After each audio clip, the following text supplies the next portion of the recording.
जो कुछ आज तमाशा हुआ है यहाँ पर, उसको मुझे ज़्यादा गंभीरता लगती है। वो तो ईडी अपना काम करेगी, उसमें हम इंटरफेयर नहीं करना चाहते। जो कुछ होना है, अब एक बार जब राउडी जा चुके हैं ईडी के अंदर, तो पूरा प्रोसेस कानून का आदर वो भी कर रहे हैं, सम्मान कर रहे हैं, इसीलिए ईडी को कोऑपरेट कर रहे हैं। वो एक प्रोसेस अलग है। पर जिस प्रकार दिल्ली में आतंक मचा रखा है कि पुलिस ने, उसको लेके मुझे एतराज नहीं है। पूरे देश, दिल्ली वासियों को, पूरे हमारे कार्यकर्ताओं को, पूरे देश के अंदर कार्यकर्ताओं को बहुत बड़ा ऑब्जेक्शन है इस बात का। आप हमारा ये हेडक्वार्टर है एआईसीसी का, उसमें आपने परसों से 15 लोगों को अलाउ करने के लिए आपने आदेश दिया है। हिस्ट्री के अंदर कभी किसी पॉलिटिकल पार्टी का ऑफिस को आप कौन होते हो कहने वाले कि आप 5 लोग जाओगे, 15 लोग जाओगे। हमारा ऑफिस है ये, टूक लगा दी गई। आज पुलिस ने हद कर दी, अंदर घुस करके पत्रकारों को भी पीट करके बाहर निकाला, कार्यकर्ताओं को बाहर निकाल दिया।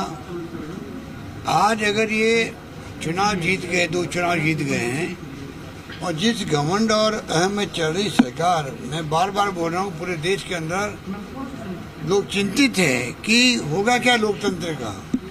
और आज एक नेशनल पॉलिटिकल पार्टी कांग्रेस के बारे में मैं क्या कहूँ, दुनिया जानती, देश जानता है, उनके हेड ऑफिस को जिस प्रकार से अंदर घुस करके पुलिस ने जो यहाँ पर आतंक मचाया है, उसकी मैं घोर निंदा करता हूँ। पुलिस कमिश्नर को चाहिए उसकी जांच करवाए, किस लेवल पर गलती हुई है, किन्होंने गलती करी है, उनको पनिश करना चाहिए उनको, कि किस लेवल पर क्यों गए अंदर ऑफिस के अंदर, किसने 15 लोगों को अलाउ करने के लिए फैसला किया। ये पुलिस कमिश्नर को जांच करनी चाहिए। और अमित शाह जी को खुद को चाहिए मॉनिटर करें। अमित शाह जी गृह मंत्री के अंदर दिल्ली की पुलिस दिल्ली सरकार के अंडर में नहीं आती है, ये आती केंद्र सरकार के अंडर में आती है। तो केंद्र सरकार के गृह मंत्री जी अमित शाह जी को मैं रिक्वेस्ट करूंगा, ये जो कुछ तमाशा चल रहा 3 दिन से, ये कोई नई बात नहीं है। जब कभी कोई आंदोलन करती पॉलिटिकल पार्टी करती आई है आज तक हिस्ट्री के अंदर। ये जब जनसंघ था इनकी पार्टी, तब भी बीजेपी बनी, तब भी भारतीय जनता पार्टी के रूप में भी इन्होंने कई आंदोलन किए होंगे। इनसे ज्यादा कोई नहीं जानता आंदोलन करना क्या होता है। पर कांग्रेस के राज में कभी ऐसा व्यवहार हुआ है क्या आप उनके ऑफिस में जाकर के धुआं चौकड़ी बजा दो, पत्रकारों को पीट के बाहर निकाल दो, कार्यकर्ताओं को खड़े नहीं रहने दो, और एंट्री में रोक लगा दो। आज एआईसीसी के अंदर जाना और अंदर चले गए तो बाहर निकलना बड़ा मुश्किल है। ये तमाशा मैं पहली बार देख रहा हूँ। इसमें कोई मैं राजनीतिक बात नहीं कर रहा हूँ, मैं बात कर रहा हूँ जो कानून का राज कैसे रहेगा देश के अंदर। रही नहीं रहेगा तो फिर हर व्यक्ति को कभी न कभी तकलीफ आएगी। कानून और संविधान से देश चलता है, तब तक तो सब सुरक्षित महसूस करते हैं। जितना कमजोर होगा वो संविधान कमजोर होगा या आपका कानून का राज कमजोर होगा, तो भुगतना कभी न कभी सबको ही पड़ेगा, कभी किसी को। तो ये इंतजार मत करो दूसरे के ऊपर आरोप लग गया या बुलडोजर चल गया है तो आप खुश हो रहे हो। वो बुलडोजर कभी आपके घर पे भी आ सकता है। अगर बुलडोजर चलना सही है तो कोई दिक्कत नहीं, वेलकम करो उसको। अगर अन्याय है तो आज उसके यहाँ हुआ, कल आपके ऊपर होगा। तो कानून के राज की भी जुडिशरी जरूरत क्या है। अगर पुलिस खुद ही फैसला करने लग जाएगी सब कुछ, तो सुप्रीम कोर्ट, हाई कोर्ट और जुडिशरी का मतलब क्या रहेगा। क्या किसी संवैधानिक पद पर बैठे व्यक्ति से आप लोग मुलाकात करने का विचार कर रहे हैं? सर, एक बड़ी बात, आपने लोकतंत्र की बात कर रहे हैं आप, लेकिन लोकतंत्र में विपक्ष की भी एक अहम भूमिका होती है। आप एक बड़ी विपक्षी पार्टी, सबसे बड़ी विपक्षी पार्टी कांग्रेस है। आज तमाम विपक्षी पार्टियों के नेता किसी और मुद्दे को लेकर इकट्ठा हुए, लेकिन आपको नहीं लगता कि इस मुद्दे पे तमाम विपक्षी दल को एक साथ होना चाहिए? आपने कभी कहा था, लेकिन क्या प्रयास चल रहे हैं? मेरा मानना है कि हर पॉलिटिकल पार्टी नेताओं पर कभी न कभी ईडी गई है या सीबीआई गई है या इनकम टैक्स गया है। ठीक है जी, वक्त आ गया है कि तमाम पॉलिटिकल पार्टी हो, उनके नेताओं के ऊपर जो अत्याचार हुए, अन्याय हुए हैं,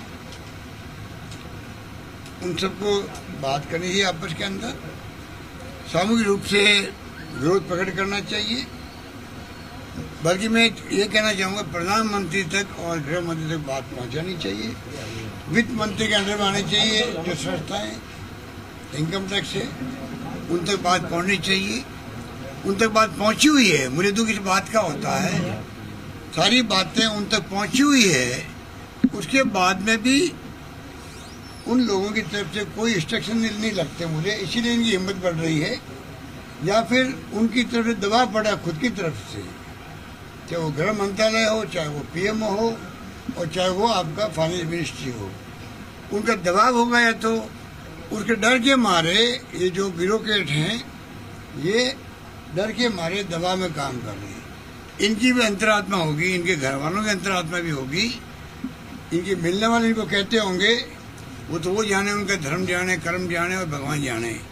परंतु मैं ये दावे के साथ कह सकता हूँ, कई लोग ऐसे हैं जो प्राइवेटली कहते हैं हम लोगों को, साहब क्या करें, एक दिन पहले आदेश आता है कि छापे डालिए, जबकि हमारी तैयारी होती नहीं है।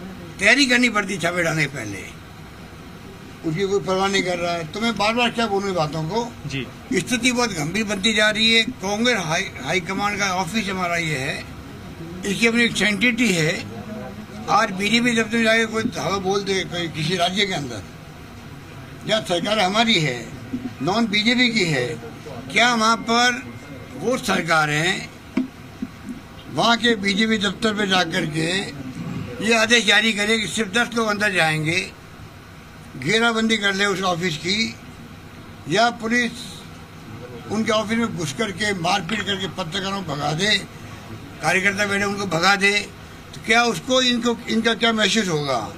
क्या आज हमारे जो घटना हुई यहाँ पर, पूरे देश भर के जो हमारे वर्कर्स हैं, उनके दिलों में क्या गुजरी होगी, कितना गुस्सा हुआ होगा, कितना आक्रोश पैदा हुआ होगा, कोई कल्पना नहीं कर सकता है।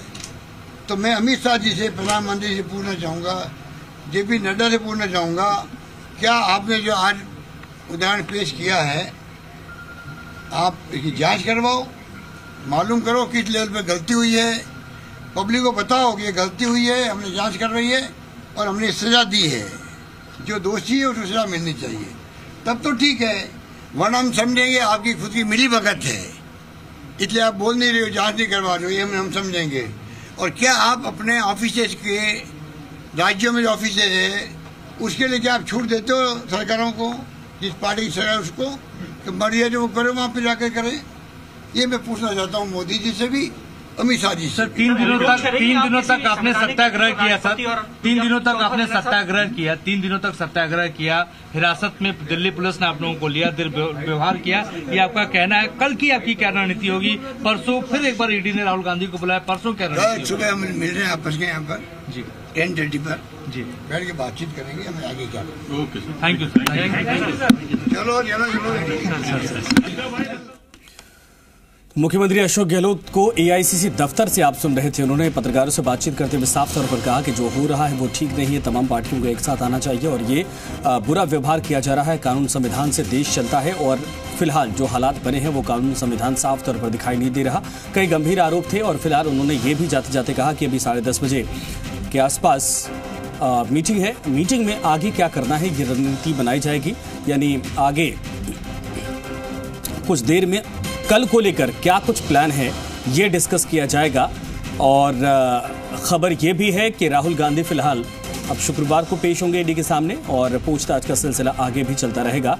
उन्होंने ये भी कहा कि जो एआईसीसी दफ्तर है उसके भीतर या उसके गेट के कुछ दूरी पर पुलिस अपने तरीके से ऑपरेट कर रही, किसको आना है किसको नहीं आना है, कितने लोग जाएंगे, और ये हालात जो हैं ये ठीक नहीं है। विरोध प्रदर्शन करने का तरीका और अधिकार सबको है, लेकिन जो हालात, जो स्थितियां इस वक्त दिल्ली में चल रही हैं, कार्यकर्ताओं को उठाया जा रहा है, उनको रोका जा रहा है, उनको डिटेन किया जा रहा है, ये साफ तौर पर कांग्रेस इसका विरोध करती है।